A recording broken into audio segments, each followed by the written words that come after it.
ಚೌಡ್ಲು ಗ್ರಾಮದಲ್ಲಿ ಇರುವ ಶ್ರೀ ಸಾರ್ವಜನಿಕ ವೆಂಕಟೇಶ್ವರ ಸ್ವಾಮಿ ದೇವಾಲಯ ಕೊಡಗಿನಲ್ಲಿಯ ಏಕೈಕ ವೆಂಕಟೇಶ್ವರ ದೇವಾಲಯ.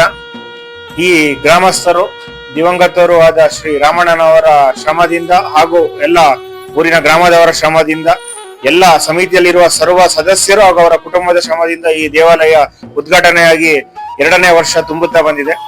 2ನೇ ವರ್ಷದ ತುಂಬುವ ಅವಧಿಗೂ ಮುನ್ನ ವೈಕುಂಠ ಏಕಾದಶಿ ನಮಗೆ ಆಚರಿಸಲು ಭಾಗ್ಯ ಸಿಕ್ಕಿದೆ. ಈ ದಿನ ಏನು ಅಂತ ಹೇಳಿದ್ರೆ, ನಾಡಿನಾದ್ಯಂತ ವೈಕುಂಠ ಏಕಾದಶಿ ಅಂದ್ರೆ ಶ್ರೀನಿವಾಸನಿಗೆ ವಿಶೇಷವಾದ ಒಂದು ದಿನ. ಈ ದಿನದಂದು ಏನು ಅಂತ ಹೇಳಿದ್ರೆ ಎಲ್ಲರಿಗೂ ಮೋಕ್ಷ ಪ್ರಾಪ್ತಿ ಆಗುತ್ತದೆ ಅನ್ನೋ ಒಂದು ನಂಬಿಕೆ ಹಾಗೂ ಪುರಾಣದಲ್ಲಿ ನಡ್ಕೊಂಬಂದಿದೆ. ಇದರ ನಿಮಿತ್ತವಾಗಿ ನಾವು 7 ದ್ವಾರಗಳನ್ನ ಮಾಡಿದ್ದೇವೆ. ಶೇಷಾದ್ರಿ ದ್ವಾರ, ನೀಲಾದ್ರಿ ದ್ವಾರ, ಗೌರಾದ್ರಿ ದ್ವಾರ, ಅಂಜನಾದ್ರಿ ದ್ವಾರ, ವೃಷಭಾದ್ರಿ ದ್ವಾರ, ನಾರಾಯಣಾದ್ರಿ ದ್ವಾರ ಹಾಗೂ ವೈಕುಂಠ ದ್ವಾರ.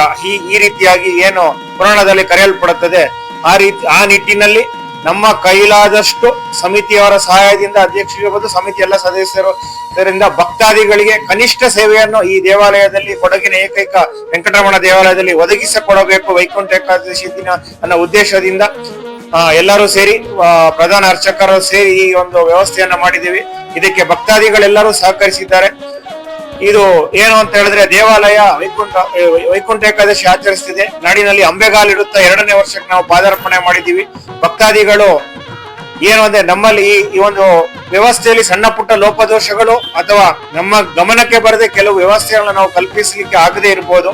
ಭಕ್ತಾದಿಗಳು ಇದೇ ರೀತಿ ನಮಗೆ ಸಹಕಾರ ಸಮಿತಿಯವರಿಗೆ ಹಾಗೂ ಈ ದೇವಾಲಯದ ಆಡಳಿತ ಮಂಡಳಿಗೆ ನೀಡಿದ್ದೇ ಆದಲ್ಲಿ ಮುಂದಿನ ದಿನಗಳಲ್ಲಿ ಹೇಗೆ ಭಕ್ತಿಪೂರ್ವಕವಾಗಿ ಪ್ರತಿಯೊಂದು ವ್ಯವಸ್ಥಿತವಾಗಿ ಇಲ್ಲಿರುವ ಸ್ಥಳಾವಕಾಶದಲ್ಲಿ ಬಳಸಿಕೊಂಡು ನಾವು ಇನ್ನಷ್ಟು ಭಕ್ತಾದಿಗಳನ್ನ ಸಂತೈಸಲಿಕ್ಕೆ ಸಮಿತಿಯವರು, ಈ ದೇವಾಲಯದ ಅರ್ಚಕರು ಹಾಗೂ ಗ್ರಾಮಸ್ಥರ ನೆರವಿನಿಂದ ಮುಂದೆ ಮಾಡಬೇಕು ಅಂದ್ಕೊಂಡಿದೀವಿ.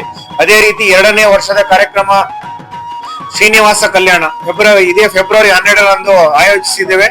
ಆ ದಿನ ವಿಶೇಷ ಪೂಜೆಗಳು ಹಾಗೂ ವಿಶೇಷ ಅಲಂಕಾರ ಹಾಗೂ ಸಂಜೆ ಭಕ್ತರಿಗೆ ಮನೆ ಬಾಗಿಲಲ್ಲಿ ಹೆಬ್ಬಾಗಿಲಲ್ಲಿ ಸೇವೆಗೊಳ್ಳಲು ಅವಕಾಶ ಇರುವ ಏಕೈಕ ಏನು ಅಂತ ಹೇಳಿದ್ರೆ ಶ್ರೀನಿವಾಸ ಕಲ್ಯಾಣ.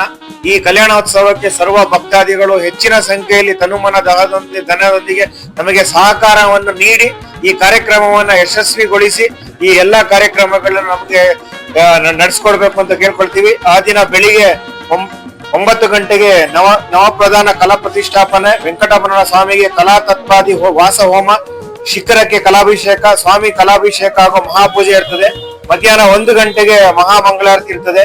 ಸಂಜೆ 5 ಗಂಟೆಗೆ ಶ್ರೀ ರಾಘವೇಂದ್ರ ಭಟ್ ಅವರ ನೇತೃತ್ವದಲ್ಲಿ ದೇವಾಲಯದ ಪ್ರಧಾನ ಅರ್ಚಕನೊಳಗೊಂಡು ಸಮಿತಿ ಅಧ್ಯಕ್ಷರು, ಪದಾಧಿಕಾರಿಗಳು ಹಾಗೂ ಎಲ್ಲ ಗ್ರಾಮಸ್ಥರನ್ನು ಒಳಗೊಂಡು 5 ಗಂಟೆಗೆ ಶ್ರೀನಿವಾಸ ಕಲ್ಯಾಣ ಕಾರ್ಯಕ್ರಮ ನೆರವೇರುತ್ತದೆ. ಆ ದಿನ ಸಂಜೆ 8 ಗಂಟೆಗೆ ಮಹಾಮಂಗಳಾರತಿ ಇರ್ತದೆ. ಅದಾದ ನಂತರ ಸಂತರ್ಪಣೆ ಕಾರ್ಯಕ್ರಮ ಇರ್ತದೆ. ಈ ಎಲ್ಲಾ ಕಾರ್ಯಕ್ರಮಗಳಿಗೆ ಭಕ್ತಾದಿಗಳು ತನುಮನದಾನನಿಗೆ ಸಹಕರಿಸಿ ಈ ದೇವಾಲಯದ ಶ್ರೇಯೋಭಿವೃದ್ಧಿ ಹಾಗೂ ಫಲವನ್ನು ಪಡೆಯಬೇಕು ಅಂತ ಆಡಳಿತ ಮಂಡಳಿಯ ಪರವಾಗಿ ನಾನು ಈ ಗ್ರಾಮಸ್ಥರ ಮೂಲಕ ನಿಮ್ಮಲ್ಲಿ ಕೇಳ್ಕೊಳ್ತೇನೆ.